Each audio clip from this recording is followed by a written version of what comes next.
আমার ভাইয়েরা, আমার বন্ধুগণ, কারণ আমাদের রব আল্লাহ, আল্লাহ পাক রব্বুল আলামিন আমাদের পালন করতে সৃষ্টিকর্তা।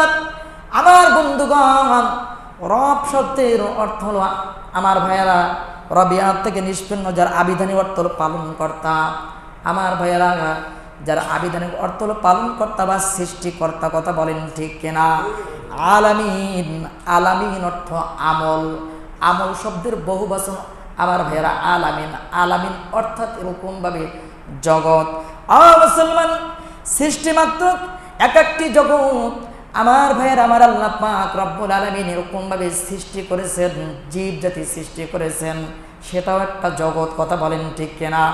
ইনসান জাতি সৃষ্টি করেছেন, সেটাও একটা জগৎ, কথা বলেন ঠিক কিনা? ইনসান কারা? আমরা। এই আমাদের মধ্যে এরকম ভাবে তিনটা ভাগ হয়ে গেছে। এক নাম্বার ভাগ হলো মুসলমান। মুসলমান